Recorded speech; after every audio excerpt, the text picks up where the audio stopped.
From the Library of Congress in Washington, D.C.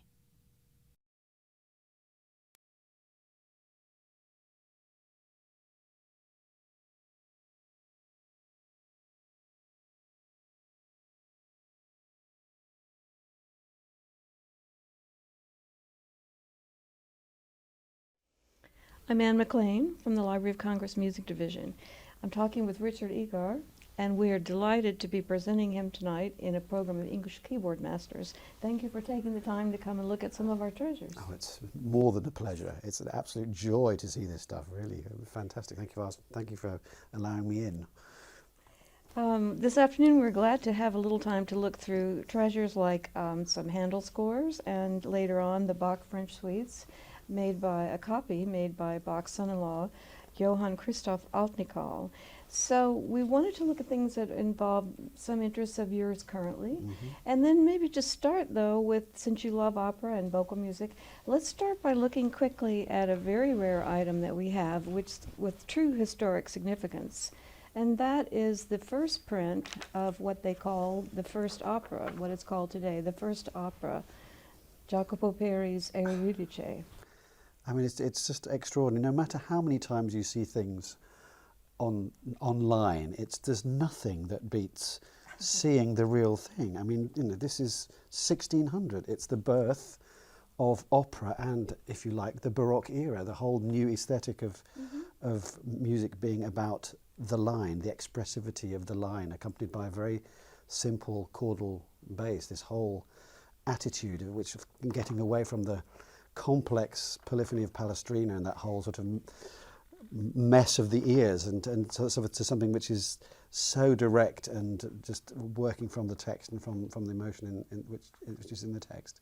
And you were noticing, we were talking about how this is just the most simple score possible. Yeah. Just a vocal line and an extremely simple bass indication.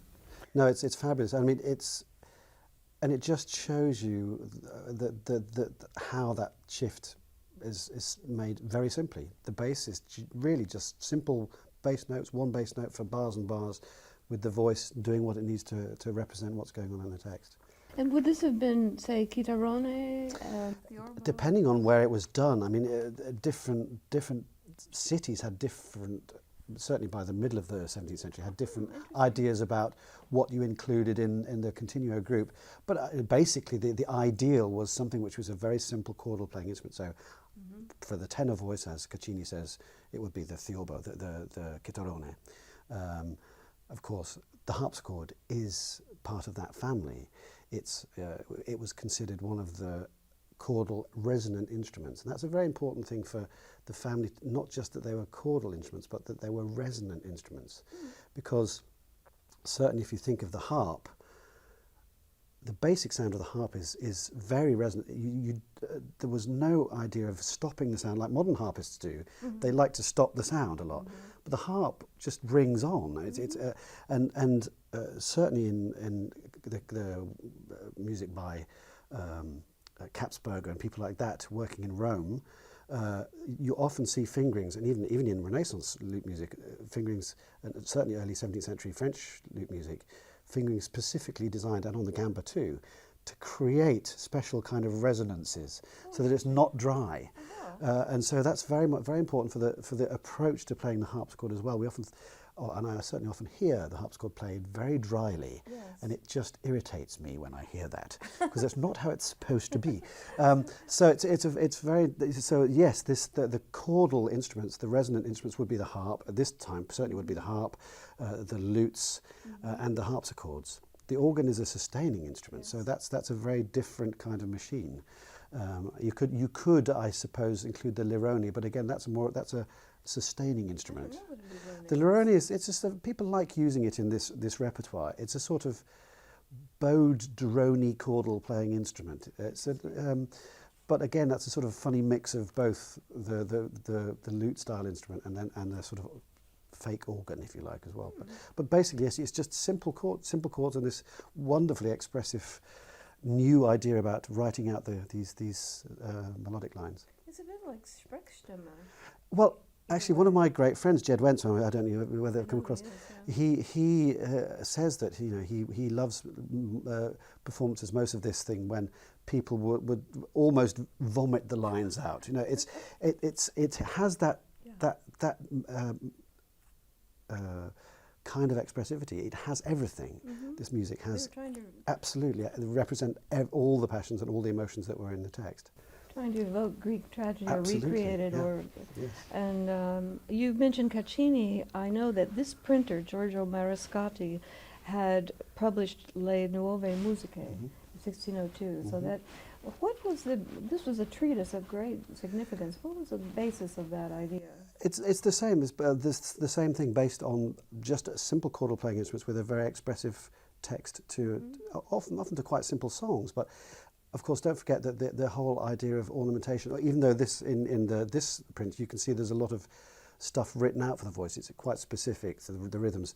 There was still, from the Renaissance, there was still a great training in how to decorate and ornament lines. You see all their treatises, Renaissance treatises, how to decorate. So that was still very much a part of simpler song-like stuff from this time. So that was still very much an art that was cultivated. So these, just to finish up on this, these, you say the rhythm is pretty... Yeah, no, I mean, it's like Monteverdi as well. If you look at the rhythm Monteverdi gives the voices, it's very, very precisely notated. So, and there's an idea that it's free, but you have everything from very, very long notes in the vocal line to very, very short notes. They're trying to show the sort of natural, or maybe not even natural, the sort of very declaimed idea of what the text was about, and trying very, very hard to show you in the notation how that works. So it's a fascinating point in music history, and look at all this, fantastic. Well, we're lucky to have this. I'm glad that we had a chance to show it to you. Yes. We talked a moment ago about how you recently did Handel's Acis and Galatea in this sparkling serenata version, and here we have a copyist score from 1718. It's absolutely. I mean, it's like when you look at all these scores, they're so clear. They couldn't be clearer, and this is it's such a clean hand. I mean, there's no way that you can mistake anything here. It's not in the least bit ambiguous. It's so clear, and so musical. It's not in the least bit stiff or sterile. Just as you pointed out when we were looking through it earlier, the way that he writes the separate eighth notes here, so they look like little tadpoles. They haven't got this sort of very very vertical. Yeah, and that's something that really is really important also in just the idea of how you perform this music, because since Stravinsky happened and the music and the beginning of the 20th century, when there were all these crises and Schoenberg and atonality, and suddenly music became very vertical. Also, the whole influence of people listening to their own recordings. And it's so nice when you see that, okay, there's a sort of vertical approach, but there's still a sort of sense of, when you have a group of 16th notes like this, it's not rigid. There's a flow and a direction, in the writing. It's so beautiful to see. There are 3 versions of this, I believe, and the one you did is the... We did the original, supposed canons version with just 5 singers, and I think we used 4 violins, and a cello, bassoon, and continuo, and 2 oboes. And what's the difference? I know I read about a serenata version and a mask version, and what are those versions? The later versions was a sort of mishmash of all sorts of bits and pieces, and he was doing that later in life, and sometimes putting Italian arias into English oratorios, and just letting the singers show off a bit. But this is very much based on what he was doing when he was in Rome. When you think of the early Arci Galatea Polifemo, it's a serenata just for a few singers. In the early version, just 3 singers. Here we've got 5. 5 singers take care of all of the solo parts plus the choruses. So it's pretty user friendly. And there's a beautiful chorus in here that's reminds you of the Purcell one, the drooping wings, ye Cupid's coming. Yes, Has a feel, perhaps. yes. Well, you know, I know one of the things that Handel was a genius at. Well, he was a genius anyway, but one of the things that he was seemingly able to do instantly, whenever he went anywhere, he could absorb the local atmosphere and what was going on. And so he goes to Rome at the age of 22 or whatever it is, and within minutes seems to be writing the greatest Roman music, the great, you know, Dixit Dominus, the Acis and Galatea, the early version, and these incredible pieces that he wrote in Rome. And he immediately sort of absorbs the musical atmosphere and knows what to write in any given place. He comes to London and you know, basically creates the English oratorio from nothing. You know, writes the first oratorio in English, and this is another example. It's so he was able to sort of digest everything instantly and then sort of create the best of where he was. I'm sure that he must have known his Purcell. Absolutely, there's no question. It was still very much current in London. He was already pretty well known in Germany and Italy before he came to London, right? Yes. I was reading something about how he might have spent that first year learning English or perfecting his English, but as you say, within the year he was already... Incredible ability to sort of absorb the local atmosphere and what was required musically, certainly, and sort of mash it all up and bring it forth as he did so brilliantly with so many pieces. And this is just a real masterpiece, and it's actually something I've done for most of my career. I did a performance of this. Just remembering now, the first time I did it was in Cambridge when I was still a student. We did it exactly the same way. We did it with just 5 singers. And we did a production of it in Cambridge, and I remember Chris Hogwood coming to.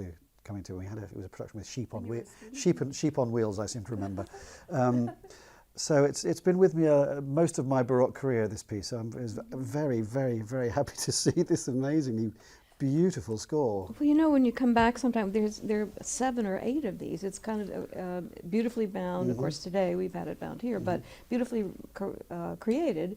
We think it was by the copyist John Christopher Smith, but it shows the care with which it was made shows that it came from an important household, a noble household. And what you see when you look at these other 8 volumes is each one, all the parts, every part is just pristine and carefully bound and so forth.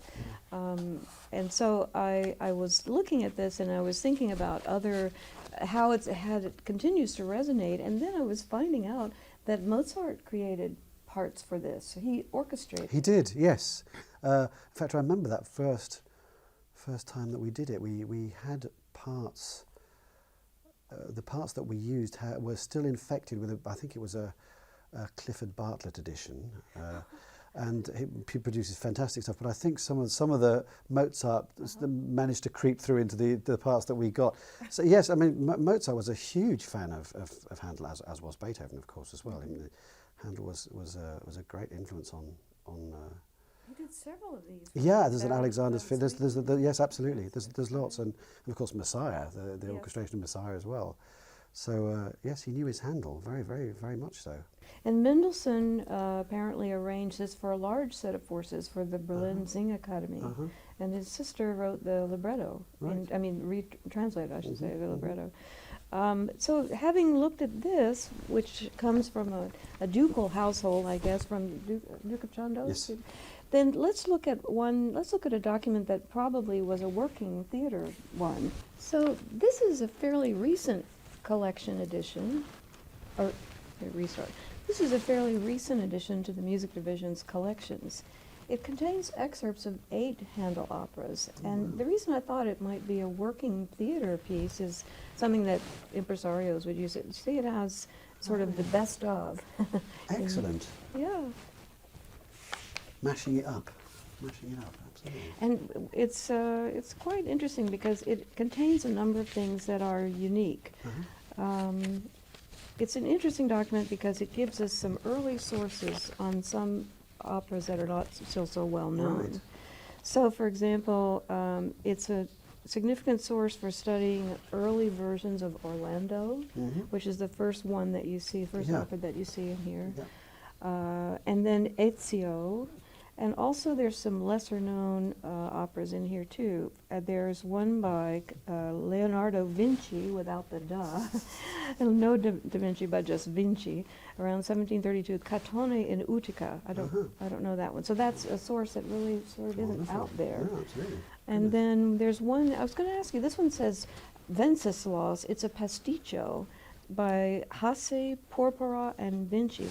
Give us some background on what is a pasticcio? A pasticcio is exactly what you see here. It's a sort of, it's a collection or a reworking of something that already exists and taking a whole bunch of music and then translating it into another version, maybe with a different text or, yes, so it's just a sort of, it's like a sort of bit of a crib, if you like. It's just sort of stealing music and taking it to a different for a different libretto or different use. Is that like the Met did a couple of years ago with the Enchanted Island? I think, yes, I am. Yes, I heard about it. Yes, absolutely, yes. I went to see it and I wasn't sure if it was a pasticcio. And I think, you know, that kind of thing was much more common and much more acceptable than it is now. The whole idea of taking stuff up and reusing stuff. I mean, both, you know, we always almost criticise Handel for reusing all of his material, but Bach did the same thing. He was also an inveterate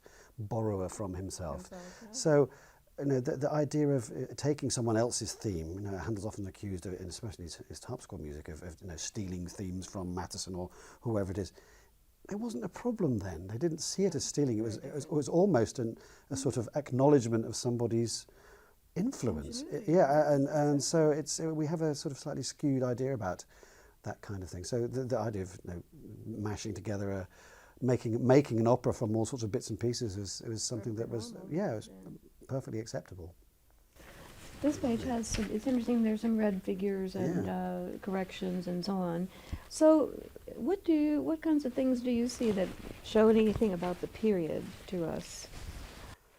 Well, I think, I'm curious what this says from, maybe this has been transposed. Because here we see, I mean, that was quite interesting when you look at something like the Messiah or the performing scores that Handel had. You often see scribbled at the front of an aria, you know, down a tone for Mr. Reinhold or whatever. And that was still very common, even in England in the beginning of the 20th century. Radio orchestras had to transpose stuff on the spot. And you know, so this kind of thing is, you know, things that kind of flexibility and that kind of treatment of something like this is kind of interesting to see. So I wonder whether this has been transposed or would have been transposed for somebody. I can't see that. I can't actually see what that says, but yeah. So you can see that although you've got a fairly clearly written out stuff, that there was lots of room for flexibility as well, which of course is part of what Baroque music's all about. I'd love to know who owned it and how they use it. We don't actually know some of those details. It was acquired by the library in 2002 and definitely was heavily used. It was, I think it was rebound later, but anyway, it's a fun thing. Yes. That's really nice. Oh my goodness. Look at this.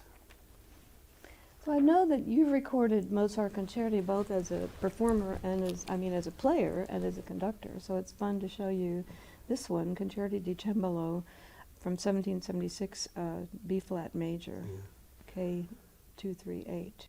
There's lots of wonderful things. I mean, first of all, it's sort of an impression of, I'd imagine some of these manuscripts as being a lot bigger, but this is actually very dainty, and it's also, as you can always see with Mozart, incredibly beautifully clear. It's always fun to try and find any mistakes in his manuscripts, and sometimes you see some crossings out, but he's usually fairly, it's sort of come straight out of him into the manuscript. And what's really fun is also to see all the figured bass that he's written out here. Obviously some has been filled in a little bit later. You have two sort of different gradings of ink, and the complicated harmonies are very, very clearly notated, get this right. I don't know whether that's for him or for his sister. Probably for his sister, who knows, but it's so beautifully clear. It's unmistakable.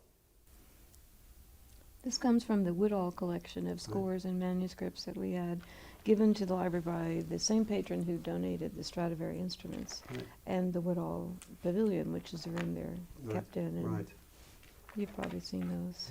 Yes, When so beautifully clear, as I say. And it's interesting, 1776 is it's quite early, and the fact he says cembalo, well, it doesn't necessarily mean it's harpsichord, of course, but all this stuff could very easily have been played on the harpsichord, especially when he was. There weren't so many pianos, especially in Paris when he was in Paris. There weren't so many pianos around, so he would probably be playing all sorts of things on whatever keyboard was around. Mm-hmm. And I was thinking about you too. You are doing performances regularly on piano, harpsichord, forte piano, and harpsichord. Yeah. How do you juggle those in your mind, or do you need to? Well, I've always changed. I mean, when I first started playing harpsichord, when I was at Cambridge, I was playing organ. I was playing modern piano still, and it's just a different machine. It's a different tool. The music doesn't change. The instrument does, and how you manipulate the instrument changes. So it's yeah. You listen and react in a different way. People often say it was a different technique. No, not really. It's a different way of listening. Of course, if you're playing a modern Steinway, that's a bit, you have to do a bit of weight training beforehand, because pianos are so ridiculously heavy now, and that's something the best pianists have complained about over the centuries. I mean, Paderewski was complaining about the Steinways in America in the late 1870s, saying how heavy they were, and that they were much lighter than they are now. And Horowitz's piano was incredibly light, incredibly lightly set up. But of course, as halls get bigger and pianists get bigger, the pianos have got heavier and louder. But no, so it's just a different way of reacting. Of course, if you're playing this on a harpsichord, it feels different, and you're doing different things to make it expressive. Because the harpsichord isn't expressive, basically. So that's lots of tricks you have to use if you were to play this on the harpsichord, for instance. Yeah, I would love to know some of those tricks. And when we talk about the French suites, and I was reading about how Bach and his contemporary was talking about a very small hand position, and close to the. And I was just thinking maybe you'd have to switch it a lot for different instruments. But what I hear is that you don't. So no, because I mean the thing is that early forte pianos, they're very, very light. They're very, very light instruments. You don't need a lot of. Well, you don't need arm weight. It's just you're feeling it in pretty much the same kind of way. A very important instrument for the whole basis of keyboards at that time is the clavichord, and that was the sort of home instrument. That was a sort of very important teaching instrument. And to make a clavichord work well, you have to approach it in a certain way. You have to be really in contact with the sound, because you are the sound only happens as long as you are feeling the sound through the strings. And if you poke at it, it coughs at you. And so that's a very important instrument to be aware of, just for a general basis of approach for all of the instruments that were around at the time. I would love to have a concert with von der Landowska's clavichord, which I mentioned to you, because it's really a fascinating thing to hear it in a real concert setting here at the Coolidge. Once Christopher Hogwood played a clavichord recital here with his back to the audience, which was the oddest thing, but it didn't matter. But anyway, the point is that you paid so much attention, to every moment, and it would be great to try and find some music specifically suited to her clavichord and have a whole concert just of that. But back to to the playing aspect and the performance practice, I notice you've been quoted as saying you like to noodle around a lot. So do you noodle before, during, and after? Yes, when I play Haydn concerto or Mozart concertos, or I haven't done it with Baroque concertos so much, but part of the whole experience of these kinds of pieces was the whole concert thing was such a different experience. It wasn't this sort of compartmentalized, well-behaved event, Yeah. you know, and it was very common for preluding, to prelude. Even a solo piece would be preluded, or you would connect one piece to another by making an improvisatory modulating passage, and there are plenty of examples from Mozart himself about how to do that. And so I often, before a concerto starts, will do something before the concerto starts, and it means that there's not that sort of moment where the audience becomes quiet and you wait for the conductor to tap his baton and everybody comes, and then you start the piece. It's much more fluid, and it's kind of very interesting when you come to something like Beethoven's Fourth Concerto, which starts famously with that chord, or the piano starting the concerto. But if you think about it, it's not such a weird thing to do. And when I last played the Fourth Concerto, I actually even improvised before that. So of course, then the chord doesn't actually start the experience. You come from somewhere else, and then suddenly you've arrived at that.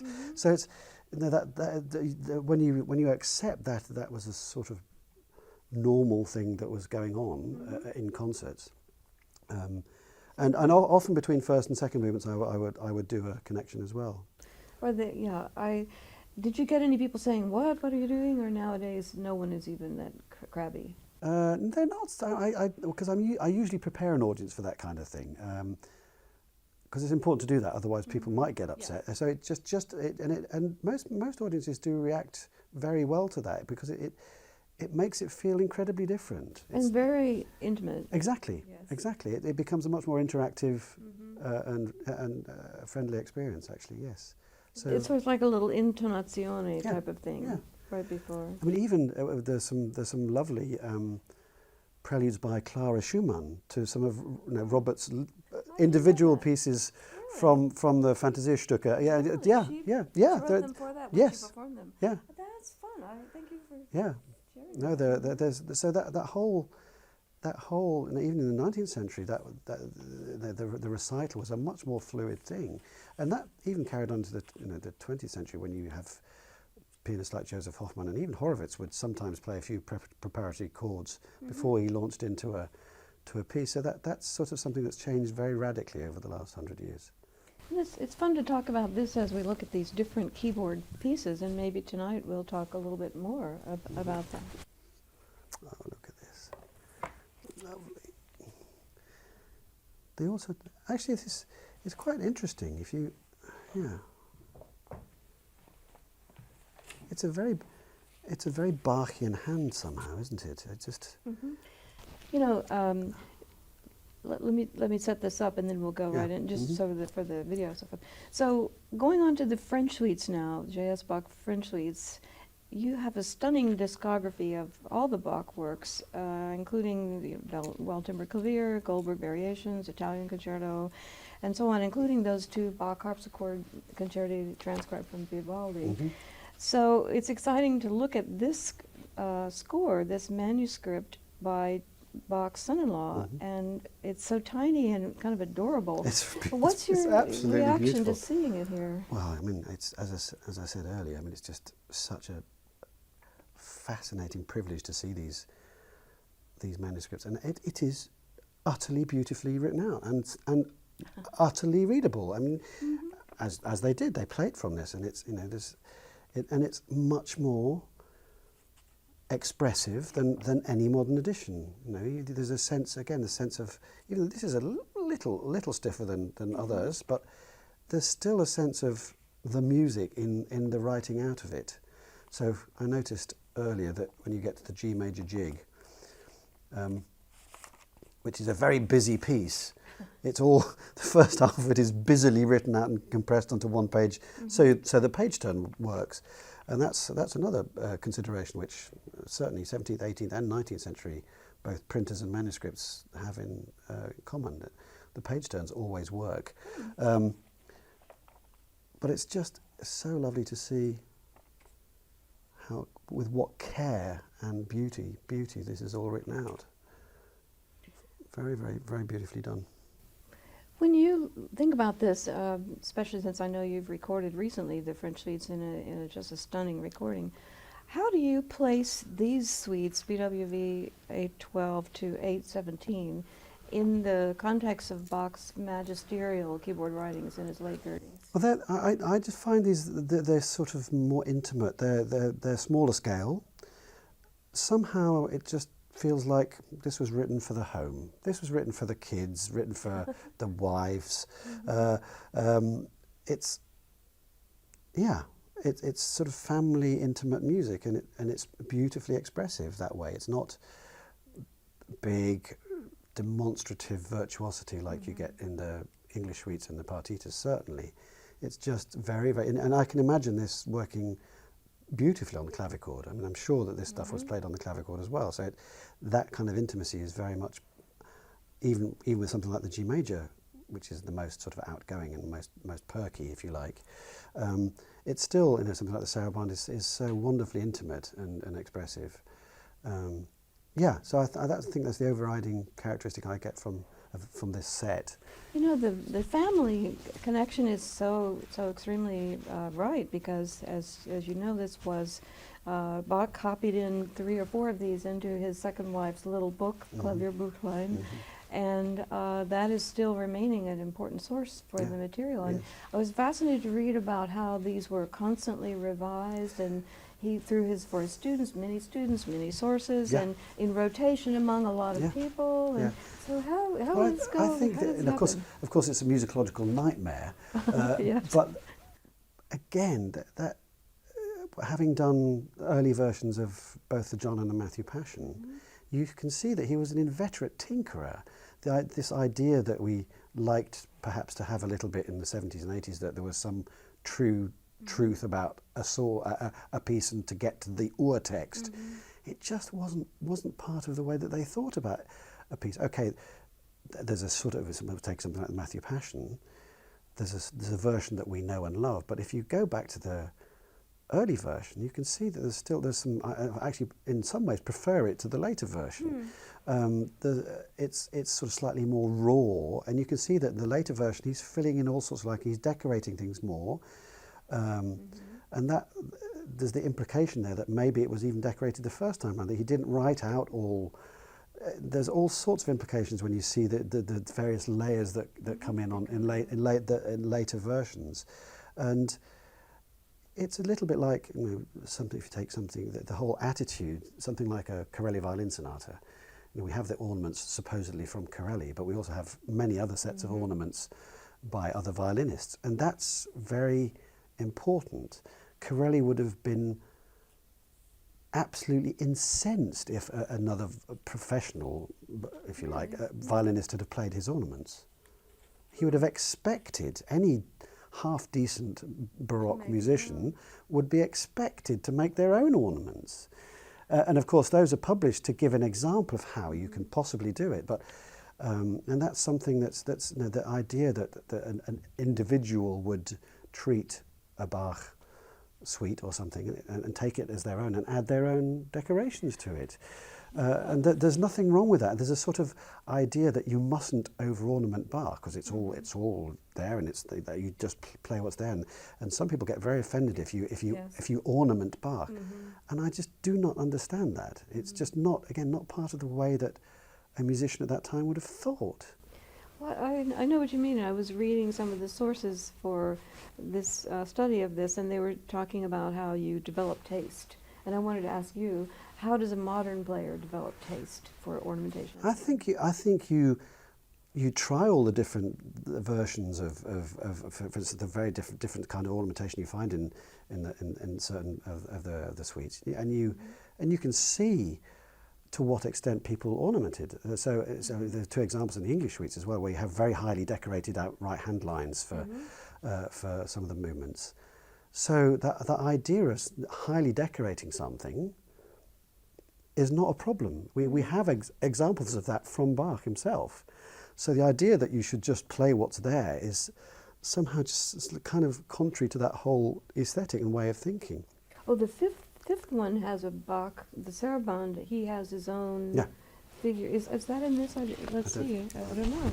I didn't look. There are some ornaments in here. Yes, I was just trying to compare. There aren't certainly all of them there, but where are we? major. I'm just curious. And another fun kind of a question is just how French are these? And that I know is a bit controversial, but There's some ornaments here. yeah, okay. Yeah. And you find all these, the slurrings are different in different sources, and again, it's sort of, it makes the musicologist very worried. It doesn't worry me. The more I sort of look at these things and delve into historical performance, actually, you see that consistency is just not. It's not a way of thinking. And Schubert was terrible at that as well. He couldn't be bothered to kind of be consistent through a piece. He was so busy getting onto the next piece. So that makes, in a way, that gives you sort of permission to be creative, and I think that's really, really important. So I've never shied away from ornamenting Bach. Okay, there's plenty there already, but you know, if you're going to repeat something, it would have been terribly bad manners to play it exactly the same way twice. It's just again, it just wouldn't occur to a musician of that time to play a phrase the same way twice. It's just not part of what you do as a musician. I loved the ornamentation on your recording, and I was aware that it was, very much to your own taste and so on, but I was aware that it was a bit more than some players I've heard in the past from the 60s and 70s, and so on. I liked it very much. And I was thinking about, you referred to or people were saying these are little suites, they're domestic suites and so on, but I got a kick out of hearing one reviewer say that yours performance argues against this concept of them being so, not so consequential perhaps as some of the others. Yeah, I mean, people generally try and squeeze them onto, it's this little thing of, Elgar, did Elgar take tempos to fit his music onto one side of a 78? People do tend to even, cut things to fit them onto a CD, and I've always been a great believer in making the repeats, and in the Goldberg variations or in these suites, and it makes them more substantial rather than just sort of rushing through them. And again, it just gives you room to commune with Bach, to take the music and run a little bit with it yourself, and that subjectivity, I think, is a very important part of playing this music. And how did the harpsichord affect your recording? Oh, although I was very fortunate for that recording to use the latest harpsichord by my harpsichord maker, Joel Katzman, who's lived in Holland for, I think, 30 years. I have an instrument by him which has been my trusty companion since 1991, which I've done most of my recordings on, but he happened to have around his latest instrument, which is the same kind of instrument as mine, a Flemish double. And I went and tried it, and I was just completely blown away by it. It just had this clarity of sound and a focus and of sound, but also this incredible depth and resonance. I was talking about resonance earlier, and it was just, it really made me listen to some other movements, particularly I had to do certain things differently because the instrument demands. So the E flat, the opening of the E flat suite, that amazing, very lute-like piece, and that harpsichord particularly sounded so lute-like, and I couldn't rush through it. It just demanded that I had a bit more time to relish that, because it's all kept quite low, and it just, I would normally play it, maybe 30 seconds fast or even maybe more, but it just somehow demanded of me. So that can affect the instrument, or can also very much affect your approach to the music.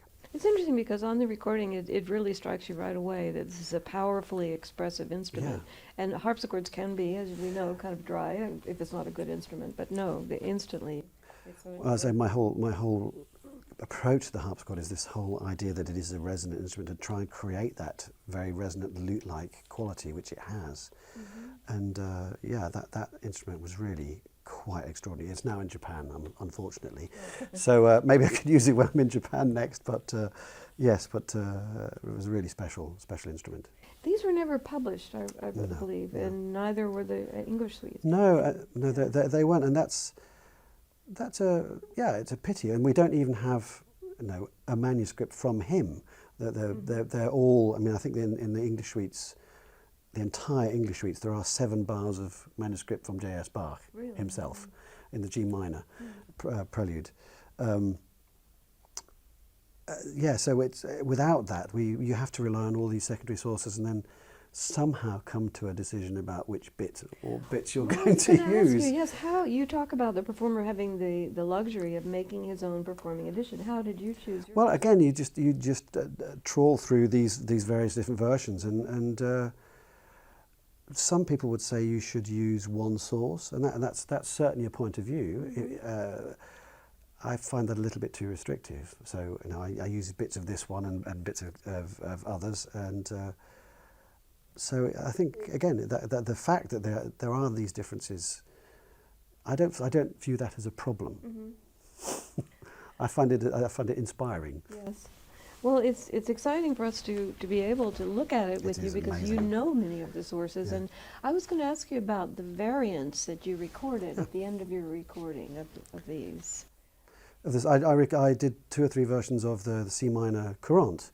And again, just that I wanted to do that because he was obviously tinkering with the second half. The first half remains the same, and he couldn't quite, or it seems he couldn't quite make up his mind how to finish it off. And he wanted to do something quite fun with somehow it's sort of the rhythm, as Courants tend to do, the rhythm gets a little bit sort of kinky towards the end, and he couldn't quite figure out which way to take it. So you have 2 or 3 different versions of that second half, and I find that really inspiring. It's fun. It's so there is no right answer.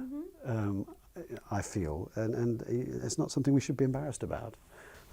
And back to the question of French or English. So, some people from older generations, perhaps of writers, say, "Oh, well, this is the precursor of a steel gallant feeling, or it's this or that." You say they're really not French. I mean, there is no French influence. The title page of some of the sources say "Suite pour le clavecin," but this one, interestingly, is in English. So, and then German below. Yeah, there's the whole thing about national style. I mean, all the great composers have talked about Handel and his absorbing. I mean, of course, Bach was a huge fan of French music, and knew François Couperin, copied out the whole de Grigny organ book. So he was very conversant with the language of French music. Whether he played it in a French style, we'll never know. I wish we had a recording, but the whole idea about whether you the whole application of French so-called traditions, performance traditions of note inégale, that kind of thing. That's a whole can of worms which I won't go into here. But they're no, for me, I don't see them as any more French than the English suites. I mean, for instance, the Courants of the English suites are hugely French in their ornamentation.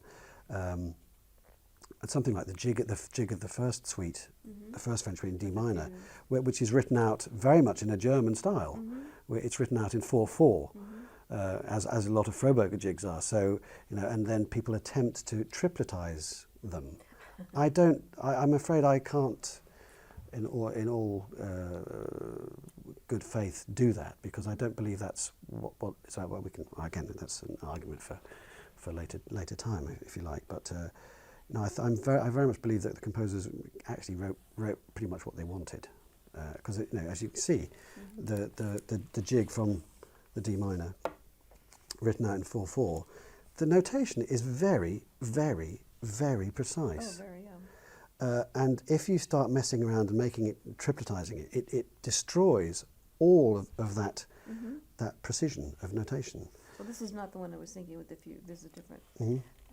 So yeah, I mean, to me, there's no way that you can tripletize that without destroying the whole feel and intention behind what's going on in that jig.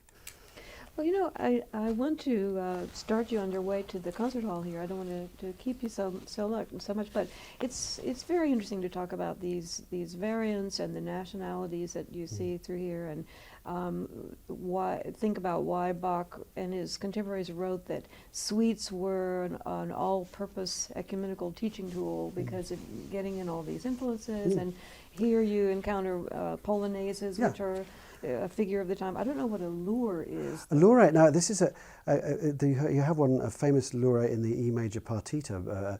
The character of that is really, and that's what I was about to say. When Bach was teaching, if you look at the two-part inventions, he says very clearly in the little preface that he wrote, the two things that you need to do as a harpsichordist. First, number one, understand the music, the character, what the music is about. And of course, when you're dealing with all these dances, the characters of those dances are really, really important. So, for instance, the character of a laureate, people often play it in a very gentle, beautiful way. But actually, if you read what people talk about the laureate, it's a fiery, passionate dance. So when you have, for instance, the G major laureate, you have these interesting little dots. The cadence is at the end of each half. Let me find it.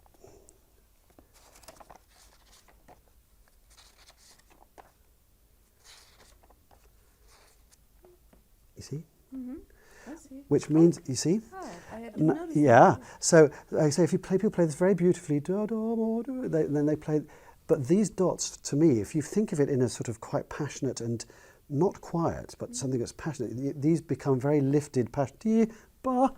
Become very, so it affects the whole character of the way that you, if you understand the character of what a laureate is. So that's why they were great teaching tools, because you have all of the different kinds of characters that you find in the dance movements. Fascinating. Yeah. Well, we're looking forward to putting this online, and I should say for anyone who's watching that anyone can access these by looking at the library's website. You can also just type in Music Treasures Consortium, and what the library owns that is part of this consortium will pop up. But you can go to www.loc.gov and find them too. So it's just wonderful to share them with you. And Oh, it's well. I mean, what we talked about. I mean, looking at this stuff online is fabulous, but there's no substitute. Yes. I mean, it's just wonderful. I mean, I remember when I was in a sort of little story about manuscripts and sniffing manuscripts. I went to Austin. I was in Austin, and I went to the library there because they have a very, very important English manuscript. They have the Gosling manuscript, which is a collection by John Gosling, the famous bass that Henry Purcell worked with. A huge 500-page manuscript of all Purcell and Blow, lots of anthems that he copied out. And I got to see that, and it came out in this very big box in oilskin, and it's possibly the most fragrant manuscript I've ever had the experience to encounter. It was very fragrant. But and thank you so much. It's such an absolute pleasure and delight to see these things. Well, thank you so much, and we look forward to tonight. Thank you very much. This has been a presentation of the Library of Congress. Visit us at loc.gov.